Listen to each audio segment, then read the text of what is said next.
Sawadee and welcome to another episode here for the Funky Pod and Mindful Media and Communication. As you can see again from the title, because of course you're listening or you're checking the title before listening in, of course, we're talking about media, communication and relationships. Might be a bit complicated, might be easier than we think. We'll figure it out. If you think you're hearing some background noise, that is true. That's one part of my complicated relationship. That's my cat, Snooze, just scratching the sofa while I'm recording. Snooze, you know you're not supposed to do you're chasing something under the sofa. That is fine. Okay, complicated relationship right here. Let's jump into the relationship between media, communication, and our personal relationships, right? And the relationship of like media and us is obviously, like I said, complicated, right? It's like, just imagine like Romeo and Juliet. Like imagine Romeo like sliding into like Juliet's DMs with like Shakespearean pickup lines. Did my heart love till now? That would be.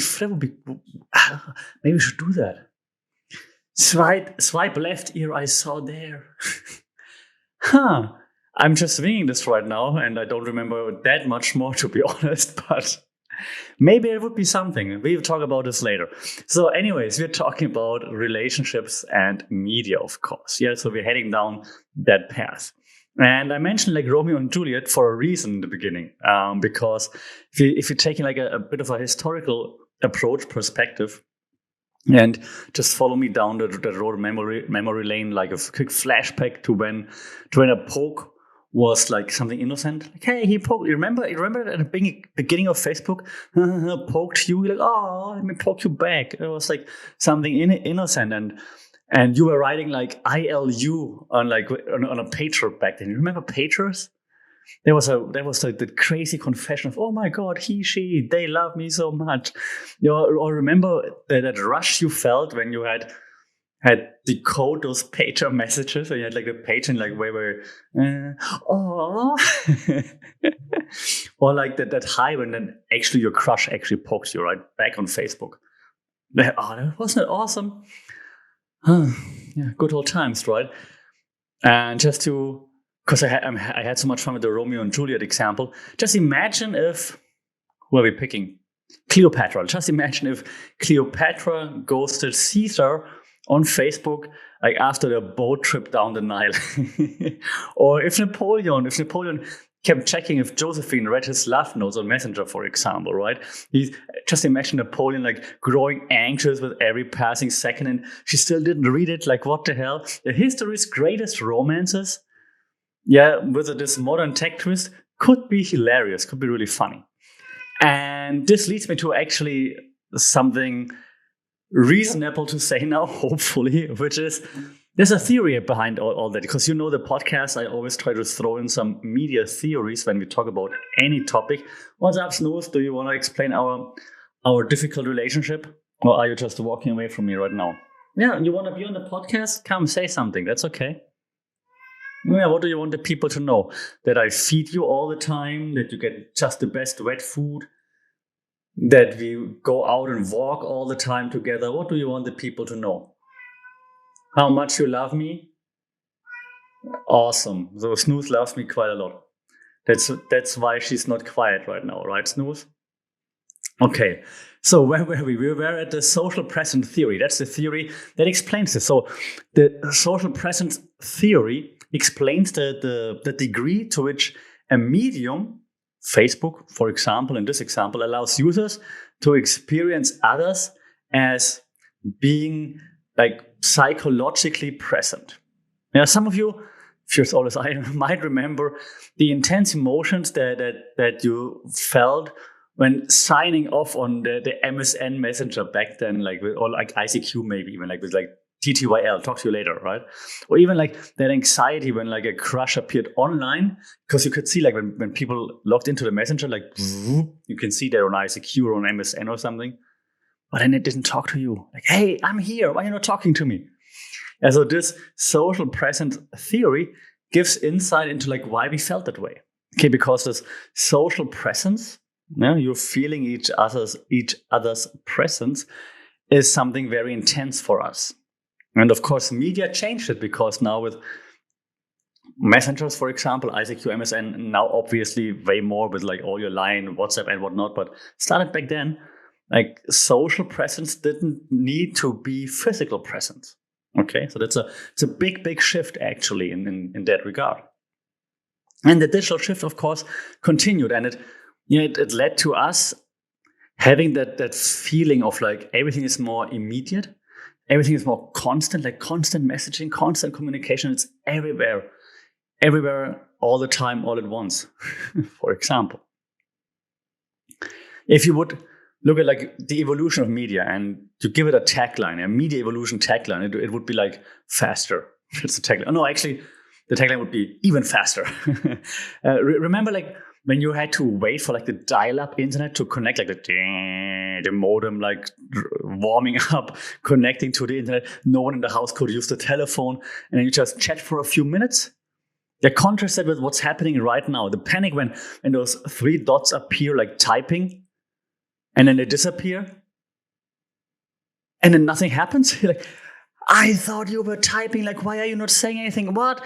Panic. What did I do wrong? Why didn't you understand my message? Why don't you talk to me?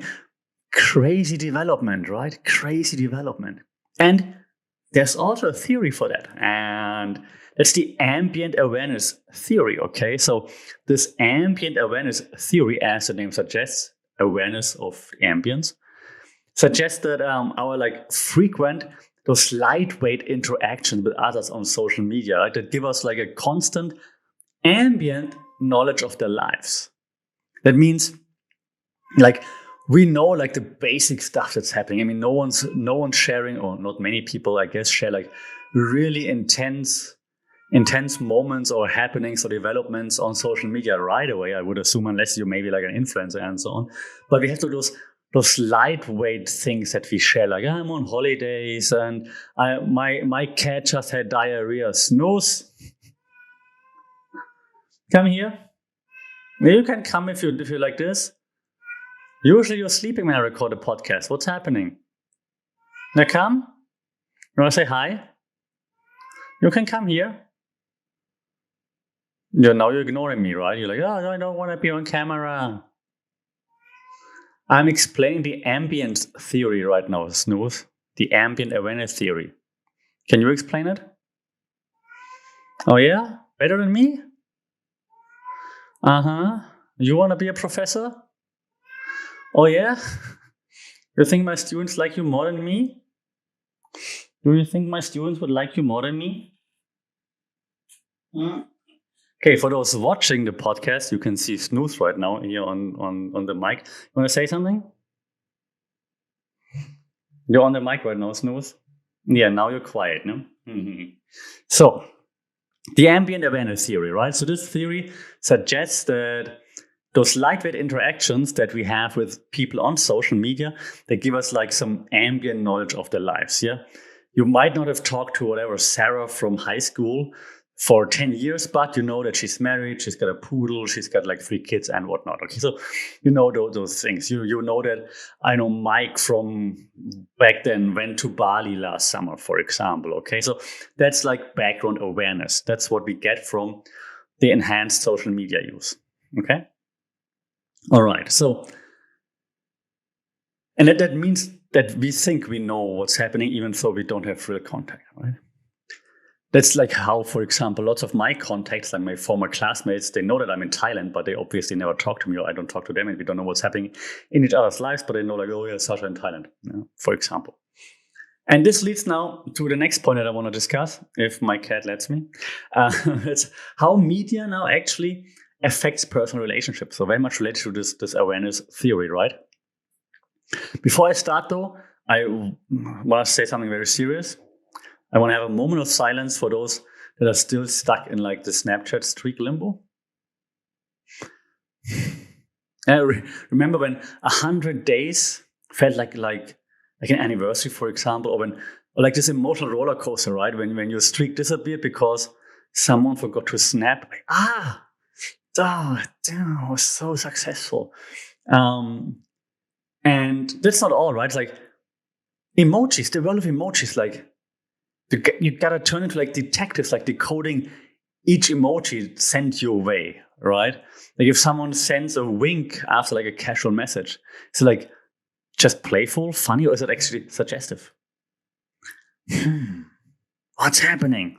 And yeah, the fact that we think about messages like this has, of course, also some underlying theories. Okay. So those underlying theories would be, for example, the social comparison theory. Like this theory suggests that like there's the belief that we determine our own social and personal worth based on how we stack up, compare against others. And so if you scroll through Instagram, for example, and then you see those photos of like couple trips to Paris, candlelight dinners, or like movie nights with like their partners, and then you're like, it's a Friday night, you're on the sofa with your cat, just like me, and you're like, huh, not so glamorous. Like, what the hell am I doing wrong, right? So there's this social comparison theory that affects all of us when we're seeing what are others doing, right? And that, of course, influences the way our relationship with ourselves, but also with others, is being evaluated. Yeah, we have another one. Let me add this one too, because I think it fits. The media richness theory actually also fits. Like it's a framework that suggests that communication channels that differ in their capacity to reproduce information accurately. Okay. So if you have, for example, like a text argument, and then the text argument spirals because okay was like read as okay and not like okay. Yeah, that's because text doesn't convene tone, facial expressions, body language, and so on. Right? So text can be misunderstood, misconstrued, and then maybe it spirals into something that it doesn't need to be. And like if you talk face to face, the media richness, like you see everything. You have the tone, you have the body language, you have everything. In text, there's no media richness. And so there's nothing. So that's why, of course, even like a FaceTime talk would be better to resolve those things than a text message. Having this said, I'm a hardcore introvert. I hate FaceTime calls. But for communication purposes, it would make it much easier, of course. Okay. So that's something that, of course, influences the way our relationships work. That's why you might fight with your boyfriend, girlfriend, and so on, your partner a lot, just because you miscommunicate, maybe. Okay, that's why communication is really important, not just for professional life, but also for personal life. And that's why I talk about this on the podcast. Having that said, of course, professional relationships also struggle, are influenced by media, right? In this media-saturated world, of course. Like email dramas, for example. Like if office email threads were like reality TV, like soap operas are huge here in Thailand still, for example, right? So the reply all button would be like that soap operas like supervillain. like or who can forget like the accidental like video call where your colleagues like see your full view of your I woke up like this look, right? I woke up like this, like, oh yeah, I can see you woke up like this. So there are lots of ways that media influences communication at the workplace. Or LinkedIn, for example, like the Facebook, the Instagram of the corporate world, the Twitter of the corporate world, the X of the corporate world. Yeah, so if you probably did the same thing. You deep dived into like a colleague's profile before a meeting, so that you can bring up something casual, like, oh yeah, your 2017 award for like best student speaker, very impressive. Things like this. So we've all done it. Or if we go for a job interview, of course, we stalk the company and the person interviewing us before. I mean, we've all done it. And there are some underlying theories as well. For example, the technological determinism theory. This theory suggests that technological development drives social and cultural change. Yeah, so you see from typewriters to tweets, posts. Our tools shape how we interact. Okay. Imagine you have to still send out physical resumes in this day and age, for example. Okay, so the tools we're using to create media shape the way we interact. I'm going to use online tools in just a second to give my cat up for adoption, Snooze. Shall I give you up for adoption? Yeah. And who's going to feed you then? How are you going to get food? Where are you going to sleep?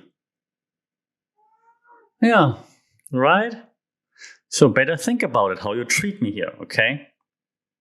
So that's technological determinism. Technology influences society, culture, and so on. So we change the way we behave based on the technology that we have at our disposal. We're sending shorter messages, faster messages, like we're swiping, we're, double clicking, we're sending stickers, and so on. Okay. This also goes hand in hand with a second theory called context collapse. And this occurs when people from different parts of one's life, they can all interact with each other online, leading to like a potential like social tension, maybe even like that moment when you post a wild weekend photo and your boss comments like, "Hey, looks fun, but remember the project that's due on Monday?" Yeah, two worlds colliding, and can be fun. Maybe it's not. Maybe it's awkward, right? So that's also something that we have to consider when we talk about how media influences work relationships, for example. Obviously, with all that said, there are lots of challenges when it comes to it, but also lots of rewards when it comes to media and its influence on relationships, right? And today we express love with like heart emojis, frustration with like face palm emojis, and maybe even flirt with like a wink or whatever. Or like caps lock comes into play, and then you wonder, are they really excited, or are they really mad, or what did I do wrong, and why are they yelling? My mom is yelling all the time, for example, right? So challenges and rewards. And here we have another two theories I want to quickly mention before I wrap things up and then throw my cat out onto the street. One is the use and gratification theory. And we talked about this many times on this podcast already. So the use and gratification is like a perspective that looks at the ways consumers use media to satisfy various needs. Like, is our Netflix binge a search for love, companionship, or just boredom busting, right? So why are we doing it? What's the use and gratification here? Okay. And then the last one is the filter bubble. Talked about this also before. Like the filter bubble, as you know, describes like how personalization on the internet can limit exposure to diverse viewpoints, right? Because you're stuck in your filter bubble. You just get to see what you interact with. Of course, you interact with stuff that you agree with more, so you get more of the same stuff. Like if you got ads for those shoes you thought of buying last week, like then you see them more often, right? It's both creepy and cool at the same time. Same time. So the internet echoes back our desires. Again, can be fun, can be weird. So to wrap this whole thing up, right? Brain teaser. If a tree falls in a forest and no one's around to snap, IG, tweet, TikTok it, does it make a sound? I'm sorry. So amidst our like super pixelated world of hearts, shares, retweet posts, it's time for like some introspection, I think. Like in a world so connected, are we really connecting is the question. And with this pretty deep thought at the end, actually, I'm gonna leave you here. I'm gonna wanna rhyme. Would like to hear your opinion on this, of course. So shout out in the comments, on social media, email funkitpod@gmail.com, add funkitpod everywhere on social media, or leave just a review or answer the Spotify question down below. We're really curious about your thoughts on this. Am I too old? Does Gen Z think differently, for example? Let me know. I will now kill my cat, take one of her 9 lives from her, or just cuddle her. And we'll talk soon. Until then, stay safe, take care, subscribe, like, share, all those things. We talk soon. Sawadee Kap.